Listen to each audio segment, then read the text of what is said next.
انسانیت کی تاریخ پڑھیں گے تو آپ کو معلوم ہوگا کہ انسان نے کبھی پتھر کی پوجا کی، کبھی معاذ اللہ چاند سورج کی، درختوں کی، بتوں کی پوجا کی۔ معاذ اللہ یہ غلط ڈائریکشن پہ تو چڑھ گیا، لیکن ایسا نہیں ہے کہ کوئی بندہ دنیا میں آیا ہو اور کسی کی اس نے عبادت نہ کی ہو۔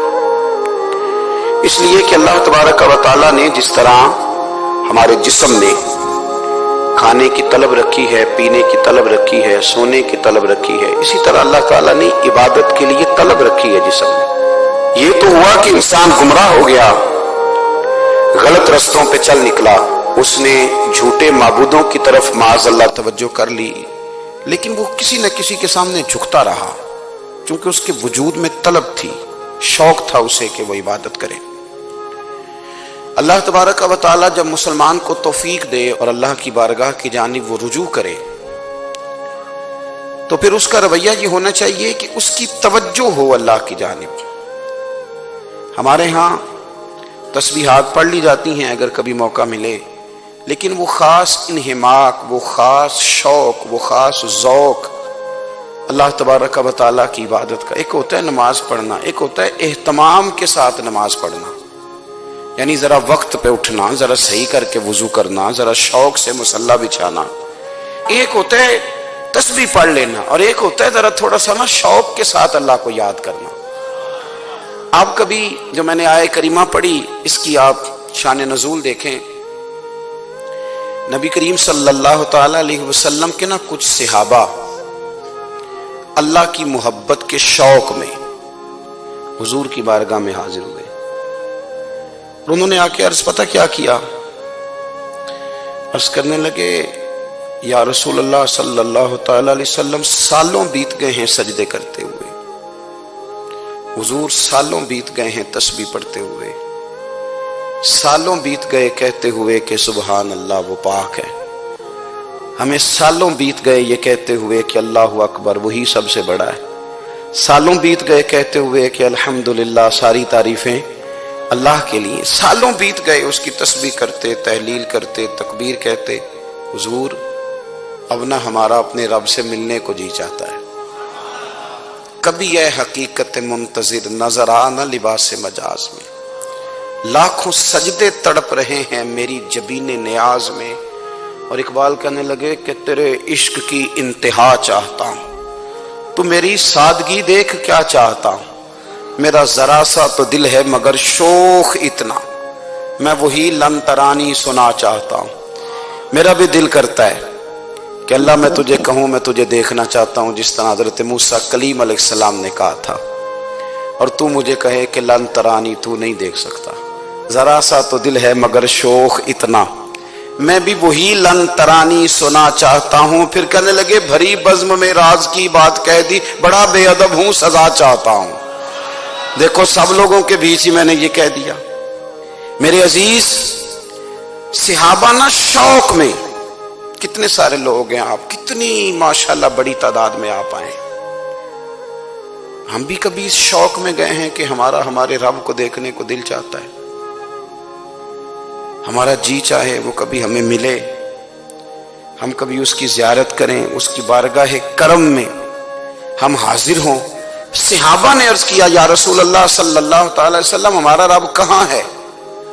ہمارا نا اپنے رب کو دیکھنے کو جی چاہتا ہے۔ جب صحابہ نے یہ عرض کیا تو اللہ نے قرآن مجید نازل کیا، فرمایا وَإِذَا سَأَلَكَ عِبَادِي أَنِّي فَإِنِّي قَرِيبٌ، محبوب جب میرے بندے آپ کی بارگاہ میں آ کے میرے بارے میں پوچھے نا تو ان سے کہہ دینا میں ان کے قریب ہی ہوں،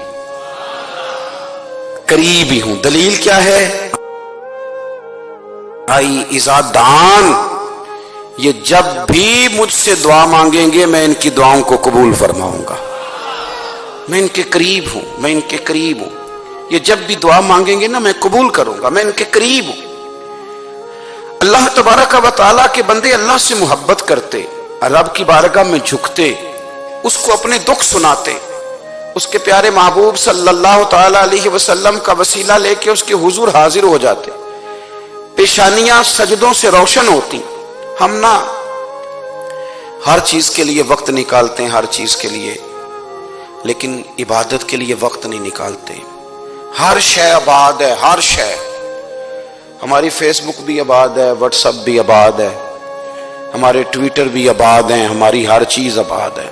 سب سے کم آباد ہمارا مصلی رہ گیا ہے، سب سے کم. وہ لوگ اب ڈھونڈنے سے ملتے ہیں جن کی بغل میں مصلی ہوتا تھا. میرے بھائی، آپ کتنا کو دنیا کے پیچھے بھاگو گے تھکا دے گی، کتنا دولت کے پیچھے بھاگو گے تھکا دے گی. آپ جب اپنی زندگی میں جمع تفریق کرو گے نا تو مرتے وقت احساس ہوگا کہ سارا کچھ تو لوگوں کے لیے کیا، اپنے لیے تو کر ہی کچھ نہیں سکے. اور ہم عبادت کے معاملے میں بہانے بازی بھی کرتے ہیں. ہم کہتے ہیں اوہو رزق کمانا بھی تو عبادت ہی ہے نا، تو میں حلال روزی کے لیے جا رہا ہوں، یہ بھی تو عبادت ہے نا. میری طرح کے لوگ کہہ دیتے ہیں کہ میں سویرے اٹھ کے مدرسے میں کچھ اسباق دیکھتا ہوں تو یہ بھی تو عبادت ہے. میں بیان کرنے کے لیے مطالعہ کرتا ہوں تو یہ بھی تو عبادت ہے نا. اتنے لمبے سفر کر کے ملک میں دنیا میں گھومتا ہوں تو یہ بھی تو میں عبادت ہی کر رہا ہوں. اب اسپیشل نفلوں کے لیے وقت کس طرح نکلے، اسپیشل کر کے تسبیح میں کیسے چلاؤں، میں سارا کچھ ہم بہانے بنا لیتے ہیں نا. میرا سوال یہ ہے کہ یہ ساری باتیں صحابہ کو، نبی کریم کو، دیگر لوگوں کو بھی تو پتہ تھی نا. لیکن آپ غور تو کریں، 23 سال حضور کو وقت ملا، مختصر وقت ظاہراً تبلیغ کرنے کے لیے. پوری دنیا میں دین بھی پھیلانا ہے. گھر میں 11 ازواج ہیں، 4 بیٹیاں ہیں، ان کی اولادیں، سارے کام کاج بھی دیکھنے ہیں. لیکن سیدہ طیبہ طاہرہ حضرت عائشہ صدیقہ رضی اللہ تعالیٰ عنہ فرماتی ہیں سارا دن تبلیغ کرتے، ہر غلام کے دکھ سنتے، گھر میں آتے تو اپنے گھر والوں کا خیال کرتے، کام میں ہمارا ہاتھ بٹاتے. قربان جاؤں، کہتی ہیں زمانہ سارا سو جاتا لیکن آمنہ کے لال مصلی بچھا لیتے. دنیا سو گئی، ساری سب سو گئے. جو خدام تھے، وہ جو غلام تھے، وہ سو گئے. صحیح مسلم نے لفظ ملیں گے، سیدہ پاک فرماتی ہیں او میرے نبی کے غلاموں، میں نے یہ رنگ بھی دیکھا ہے کہ حضور نے اتنا کھڑے رہے، اتنا قیام کیا، اتنا قیام کیا کہ مقدس پیروں میں ورم آ گئے، سوج گئے پیر. اتنے بڑے دل پہ ہاتھ رکھ کے نہیں بتا سکتا کہ میرے کبھی نماز میں پیر سوج گئے، کوئی نہیں بتا سکتا. بچوں کی روٹی کماتے تھک گئے، بات الگ ہے. ہم سیر کرنے گئے تو تھک گئے، بات الگ ہے. لیکن عبادت میں یہ بھی تو مسلم شریف ہے نا، یہ بھی تو دین ہے نا، یہ بھی تو حضور کی سنت ہے، یہ بھی تو وہ چیز ہے جو کریم کی آنکھوں کی ٹھنڈک ہے. سیدہ فرماتی ہیں پیروں میں ورم آ گئے اور ساری رات ہی حضور نے نماز پڑھی اور ایک ہی آیت بار بار دہرائی. مسجد نبوی میں بلال حبشی نے فجر کی اذان دے دی اور حضور ابھی مصلی پہ تھے. کریم فارغ ہوئے. میں نے عرض کی یا رسول اللہ صلی اللہ علیہ وسلم، آپ کے تو صدقے اللہ اگلے پچھلوں کے گناہ معاف کرے گا، تو آپ اتنی آہوزاری کیوں فرماتے ہیں؟ آپ تو شفیع ہیں، آپ تو انبیاء کے امام ہیں. تو حضور نے فرمایا عائشہ تم نے گنوایا ہے نا میرے اللہ کی مجھ پر کتنی رحمت ہے. افلا اکون عبدا شکورا، فرمایا اگر اس نے اتنی نعمتیں دی ہیں تو کیا میں اس کا شکر گزار بندہ نہ بنوں؟ میں شکر گزار بندہ نہ بنوں اس کا؟ پھر اگر اتنی نعمتیں اس نے دی ہیں، مجھے اتنا نوازا ہے، تو پھر میں اس کے سامنے سجدے نہ کروں؟ او میرے بھائی، بڑے قابل فخر لوگ ہیں ہم کہ ہم نبی پاک کے غلام ہیں. ہم قابل فخر ہیں کہ نبی کریم کے غلام ہیں. کیا کبھی اس غلامی کے شکرانے میں بھی 2 نفل پڑھے کہ یا اللہ تیرا شکر ہے تو نے ہمیں حضور کا غلام بنایا ہے؟ یاد رکھیں کہ اپنی روحانی زندگی کو آباد کریں، استغفار پڑھیں، تسبیحات کریں. حضرت عبداللہ ابن عمر رضی اللہ تعالیٰ عنہ حضرت عمر کے صاحبزادے، مکہ مکرمہ میں ان کی قبر ہے. میں نے جب انہیں پڑھا تو مجھے ان سے بڑا پیار ہو گیا. لیکن آپ کو پتہ ہے وہاں جا کے کسی شخص کا مزار تلاش کرنا یا پوچھنا ایک مشکل کام ہوتا ہے. تو ایک دفعہ میں مکہ شریف میں حاضر تھا تو ایک گاڑی والا ڈرائیور مجھے کہنے لگا کہ مولانا میں آپ کو جانتا ہوں، مجھے آپ سے محبت ہے، ایک بات بتاؤں آپ کو؟ میں نے کہا بتاؤ. کہنے لگے حضرت عبداللہ ابن عمر کی قبر دیکھنی ہے. میں نے کہا یہ تو نہیں کہہ رہا، یہ کسی نے بندوبست کرایا ہے. یہ اللہ نے تیرے دل میں بات ڈالی ہے، یہ ہو گیا تو لے چل مجھے۔ حضرت عبداللہ ابن عمر کو نبی پاک نے فرمایا تھا راجل صالح، یہ نیک بندہ ہے، یہ متقی آدمی۔ حضرت عبداللہ ابن عمر رضی اللہ تعالیٰ عنہ سیدنا فاروق اعظم رضی اللہ تعالیٰ عنہ کے صاحبزادے ہیں، اور ان کی ہمشیرہ سیدہ حفصہ رضی اللہ تعالیٰ عنہ حضور کی زوجہ محترمہ ہیں۔ ایک دن اپنی ہمشیرہ سے کہنے لگے کہ نبی کریم صلی اللہ تعالیٰ علیہ وسلم گھر میں آئے نا، اور اگر حضور غم امت میں پریشان نہ ہوں، طبیعت کو حشاش بشاش دیکھو، تو ذرا پوچھنا تو صحیح حضور کا میرے بارے میں کیا خیال ہے، پوچھنا تو صحیح کہ کریم کی بارگاہ میں میرا کیا مقام ہے، میرے بارے میں حضور کیا فرماتے ہیں۔ اب بہن کو کام بتائے، اور بتائے بھی بھائی، اور پھر بہن وہ کام نہ کرے، یہ تاریخ میں ہوتا نہیں۔ حضرت عمر فاروق رضی اللہ تعالیٰ عنہ کی صاحبزادی ام المومنین رضی اللہ تعالیٰ عنہ فرماتی ہیں کہ میں تو بس منتظر تھی، انہوں نے تو کہا تھا نا کہ اگر تم حشاش بشاش دیکھو تو بات کرنا، لیکن حضور تشریف لائے، میری باری تھی، میرے گھر تشریف لائے، کھانا پیش کیا تو فوراً میں نے عرض کی حضور ایک بات پوچھنی تھی۔ تو حضور نے فرمایا پوچھئے۔ میں نے عرض کی حضور میرے بھائی عبداللہ ابن عمر کے بارے میں آپ کا کیا خیال ہے؟ نوجوانوں میری بات پہ غور کرنا، میرے بھائی کے بارے میں آپ کا کیا خیال ہے؟ تو نبی کریم صلی اللہ تعالیٰ علیہ وآلہ وسلم نے میری طرف دیکھا، اور پھر حضور زیر لب تھوڑا مسکرائے، اور بریلی کے امام کہتے ہیں کہ حضور مسکرا دیتے تھے نا تو جو بڑا دکھی ہوتا تھا وہ بھی ہنس پڑتا تھا۔ اب سوال پیدا ہوتا تھا کہ پھر تو اس مسکراہٹ کے لیے انتظار کرنا پڑتا ہوگا کئی مہینے کہ حضور مسکرائیں تو رونے والے ہنسیں، تو اعلیٰ حضرت فرماتے ہیں نہیں، انتظار نہیں کرنا پڑتا، یہ مسکراتے رہنا تو حضور کی عادت ہے۔ جس کی تسکین سے روتے ہوئے ہنس پڑے، اس تبسم کی عادت پہ لاکھوں سلام۔ یعنی یہ تو عادت ہے حضور کی مسکراتے رہنا، اس کے لیے انتظار نہیں کرنا پڑتا۔ بھائیو آپ خیال رکھیں گے، غور کریں گے، حضرت عبداللہ ابن عمر رضی اللہ تعالیٰ عنہ کے بارے میں پوچھا تو سیدہ فرماتی ہیں کہ نبی کریم صلی اللہ تعالیٰ علیہ وسلم نہ زیر لب مسکرائے اور فرمایا حفصہ تیرا بھائی ہے تو اچھا، لیکن میں نے سنا ہے کہ عشاء کی نماز پڑھتا ہے تو فجر تک سویا ہی رہتا ہے۔ او نوجوانوں، 10 بجے تک سونے کی بات نہیں ہوئی، 9 بجے تک سونے کی بات نہیں ہوئی، 11 بجے اٹھنے کی بات نہیں۔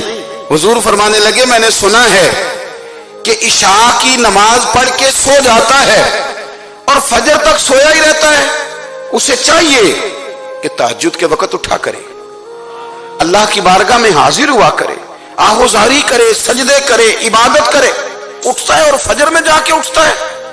حضرت جناب حفصہ رضی اللہ تعالیٰ عنہ کہتی ہے میں نے جناب عبداللہ ابن عمر کو پیغام دیا اور میں نے کہا میرے جوان بھائی سن، نبی پاک نے فرمایا ہے تو اچھا پر تہجد میں نہیں اٹھتا، نفل نہیں پڑھتا۔ او میری ملت کے جوانوں، مزہ نہیں آ جاتا جب ساری دنیا سوئی ہو، ساری دنیا، اور بستر بھی گرم ہو اور نیند بھی پورا غلبہ کر رہی ہو، اور اچانک گھنٹی بجے دماغ میں، آنکھ کھلے، گھڑی پہ نظر پڑے، 3:30 4 بجے کا پیغام گھڑی بتائے، اور کوئی چڑھتی جوانی والا اٹھ کے وضو کرے، اور جب وہ مصلی کھول کے بچھائے تو مدینے والے محبوب کہتے ہیں کہ ہر نماز پہ رب ثواب دیتا ہے، اور جو اٹھ کے تہجد کی نماز پڑھے اسے دیکھ کے تو رب مسکراتا ہے، جو اس کی شان کے لائق ہے، جو اس کی شان کے لائق، وہ مسکراتا ہے، خوش ہوتا ہے کہ میرا بندہ تہجد میں اٹھ گیا، وہ مسکراتا ہے۔ کاش ہماری صبحیں کبھی اپنے مالک کے نام ہو جائیں، کاش کے صبحیں۔ حضرت ابو الحسن رحمت اللہ تعالی علیہ حضرت معاذ ابن جبل رضی اللہ تعالیٰ عنہ کے پاس بیٹھا کرتے تھے، فرماتے ہیں ان سے جو پیار بڑھا تو پھر میرا مصلی سے بھی بڑھ گیا۔ تابعی ہیں، فرماتے ہیں صحابی رسول سے محبت ہوئی تو ذکر سے بھی ہو گئی، پھر درود شریف سے بھی ہو گئی، محبت ان سے بڑھی تو پھر اللہ نے مسجد کا پیار بھی بڑھا دیا۔ آپ فرماتے ہیں کہ میری ہر وقت بھی یہ چاہتی تھی کہ بس اللہ اللہ کروں، بس اللہ اللہ کروں، بس نہ میں ذرا تھوڑی جان چھڑاؤں لوگوں سے، کوئی 10 منٹ ملے تو میں کچھ 4 نفل پڑھ لوں، میں تھوڑا سا نہ بچوں لوگوں سے، اور مجھے تسبیح ملے تو میں نہ کچھ 400-500 دفعہ استغفار پڑھوں، سبحان اللہ، الحمدللہ، اللہ اکبر، لا حول ولا قوت الا باللہ، میں نہ تسبیحات پڑھوں۔ فرماتے ہیں کہ بچے تھے گھر میں 6-7، غربت تھی، کام ملتا کوئی نہیں تھا، اور میں کام چور نہیں تھا، کام ڈھونڈتا تھا، پر اللہ کی قدرت کے کام نہیں ملتا تھا۔ فرماتے ہیں کہ میں نے ایک دن اپنی اہلیہ سے کہا کہ آج میں پھر جاتا ہوں کام ڈھونڈنے، تو میری بیوی بڑی فرما بردار تھی، پر اس دن نہ غربت کے ہاتھوں تنگ آ کے کہنے لگی آج نانا کوئی تو چیز لے کے آیا، تو مجھ سے بچوں کی بھوک نہیں دیکھی جاتی، یہ سب روگاں دا روگ محمد جس دا نام غریبی، کنڈ بلا کے لنگ جاندے نہیں دوست یار قریبی، آج نہ کچھ لے کے آیا تو میں بچے لے کے چلی جاؤں گی۔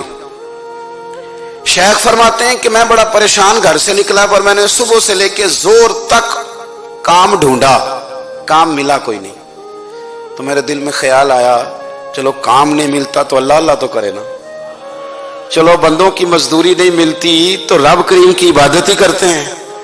فرماتے ہیں کہ میں نے نا فرات کے پانی سے وضو کیا، نہر کے، شدید دھوپ تھی، ساتھ ریت تھی اور ریت تپ رہی تھی، میں نے اپنا رومال وہیں مصلی کے طور پر بچھا لیا، اور فرماتے ہیں کہ زور سے لے کر عصر تک نماز پڑھی، دھوپ بھی پورے زور پہ، پر میرے سجدے کا ذوق بھی پورے زور پہ۔ فرماتے ہیں سورج بھی چمک رہا ہے اور رب کی عبادت کا ذوق بھی پورے زور پہ، میں سجدہ کروں تو پھر میرا اٹھانے کو جی نہ چاہے۔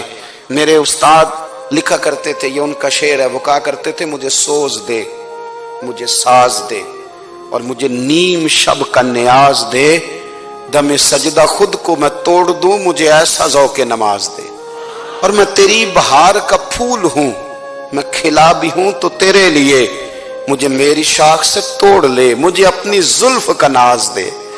بھائی فرماتے ہیں کہ عصر تک میں نے نفل پڑھے، دل ڈھلنے لگا، عصر کی نماز پڑھی اور میں وہاں سے چلا۔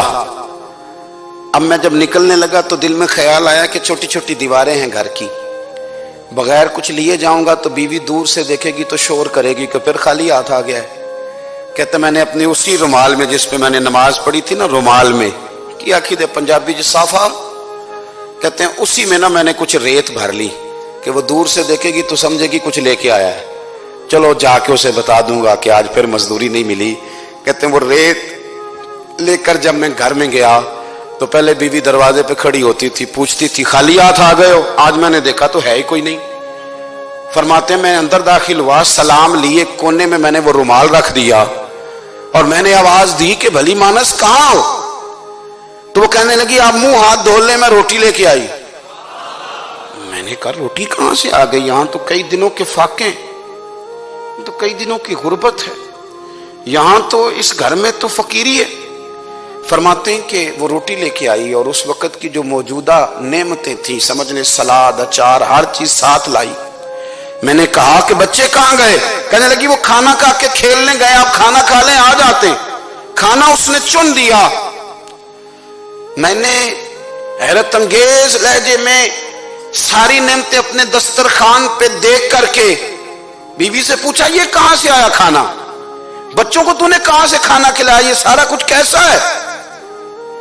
تو کہنے لگی پتہ نہیں آج آپ کس کریم کی مزدوری کرنے چلے گئے تھے، پتہ نہیں کس کریم کی، میرے گھر میں تو اتنی نعمتیں آئی ہیں کہ مجھ سے سنبھالی نہیں جا رہی، اتنا اناج ہے، اتنا گندم ہے، کس کریم کے دروازے آج چلے گئے تھے؟ یہ کہتے کہتے وہ اٹھی اور اٹھ کر کے کہنے لگی پہلے ہی بڑا کچھ آیا تھا، اب کیا لے آئے ہو؟ اور جا کر کے نا اس نے وہ ریت والا رومال کھولا، کہنے لگے میں تو لے کے آیا تھا ریت، تو میرے رب نے اسے بھی سونے اور ہیرے بنا دیا تھا۔ جب آپ کی توجہ اللہ کی جانب، میرے نبی پاک صلی اللہ تعالی علیہ وسلم نے فرمایا ہر چیز اپنے رب سے مانگ، ہر چیز مانگ، ہر چیز مانگ۔ یا رسول اللہ کیا کچھ؟ میرے محبوب نے فرمایا تیرے گھر میں نمک بھی ختم ہو جائے تو وہ بھی اپنے رب سے مانگا کر، تو مانگنا وہ تجھے دے گا، تو اس کی بارگاہ میں کشکول طلب دراز تو کرنا۔ اور ترمذی شریف میں عجیب لفظ ہے، رسول کائنات نے فرمایا، رب کریم فرماتا ہے جب میرا بندہ ہاتھ اٹھاتا ہے نا تو مجھے حیا آتی ہے کہ میں خالی کیسے لوٹا دوں اس کے، اتنے بڑے بادشاہ کی بارگاہ میں۔ او بھائی لوگوں سے عزتیں تلاش کرتے ہو تو وہ کیا تمہیں عزت دیں گے؟ وہ تو کل اچھا کہتے ہیں پرسوں برا کہنے لگ جاتے ہیں۔ لوگوں کے سامنے گڈ بک میں آنا چاہو گے تو وہ تو سویرے تمہارے بارے میں کچھ کہیں گے، شام کچھ اور کہیں گے۔ اپنی روحانی زندگی آباد کریں، اپنے مسلح کو وقت دیں، اور دنیا سے چھپ کر اس موبائل کو بند کر کے اور اپنے آپ سے بھی چھپ کے اور تنہا ہو کے چھپا کے سارا کچھ اپنے آنسو اپنے رب کی بارگاہ میں پیش کریں، اس کے حضور حاضری دیں۔ سنو نا ترمذی کی حدیث، اور اسے یاد رکھنا، نبی پاک علیہ السلام نے فرمایا اپنے دکھ لوگوں کے سامنے نہ بیان کرنا، سیٹھوں نوابوں کو نہ بتاتے پھرنا، دنیا داروں کے سامنے جا کے نہ رونا کہ میں تکلیف میں ہوں، پر میں اگر دنیا داروں کو دکھ بتاؤ گے رب تمہیں کبھی غنی نہیں کرے گا۔ اور لوگ ہیں کہ الٹا مذاق اڑائیں گے۔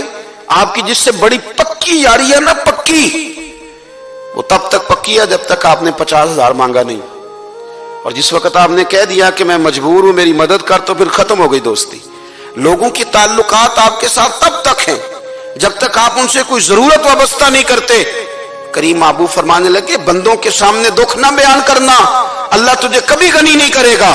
تو اپنے دکھ اپنے رب کو بتا، تو دعائیں مانگ، تو اس کی بارگاہ میں حاضر ہو، تو اس کے حضور عرض کر۔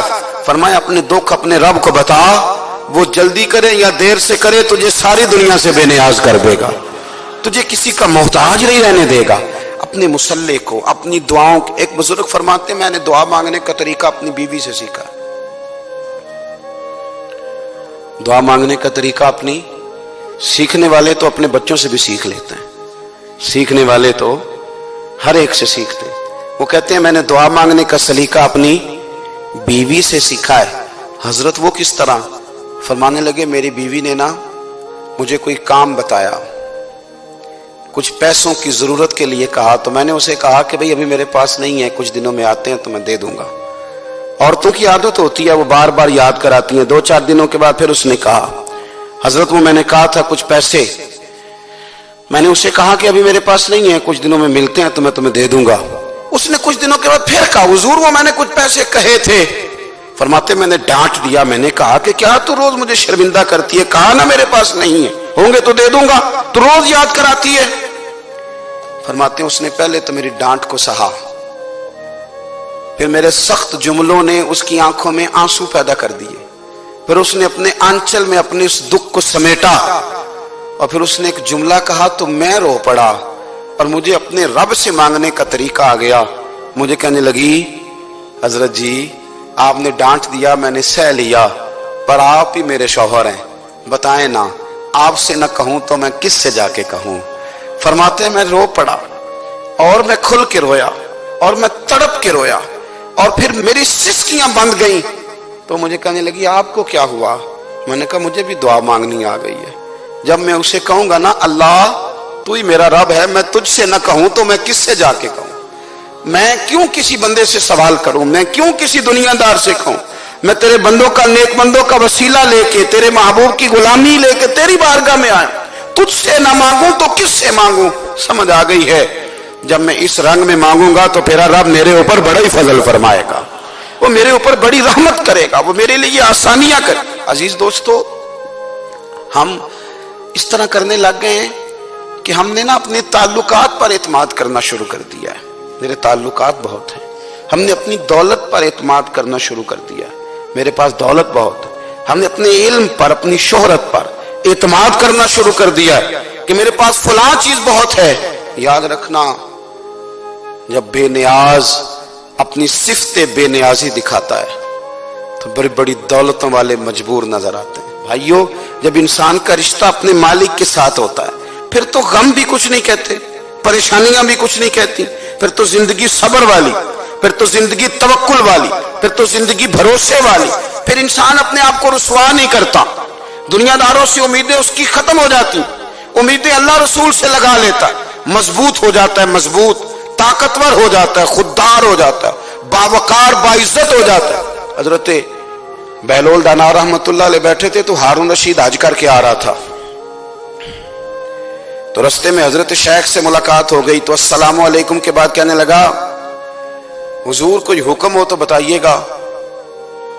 تو حضرت بہلول دانا فرمانے لگے تیرا رب کون ہے؟ اس نے کہا اللہ۔ تو فرمایا میرا کون ہے؟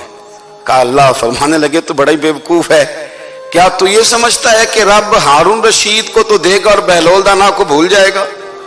تیرا بھی وہی رب ہے، میرا بھی وہی رب ہے، اس نے اگر تجھے دے کے آزمایا ہے تو ہو سکتا ہے مجھے نہ دے کے آزما رہا ہو۔ جب اس کی حکمت کے تقاضے ہوں گے تو عطا کرے گا اور دے گا، تو جا اپنا کام کر۔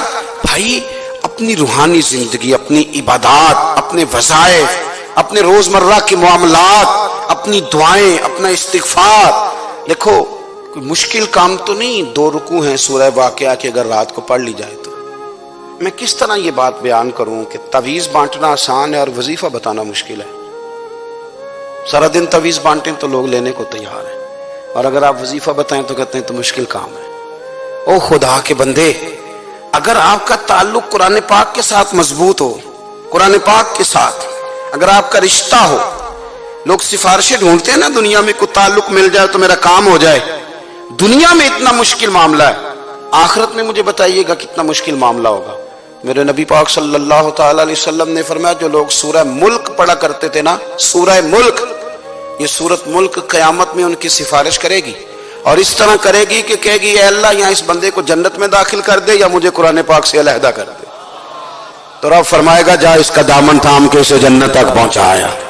آپ بات کو سمجھیں، جب آپ کے تعلقات اپنے معاملات کے ساتھ مضبوط ہوں گے، یہ نبی کریم نے وعدہ کیا ہے کہ تو سورت واقعہ پڑھ تیرے گھر میں فاقہ نہیں آئے گا۔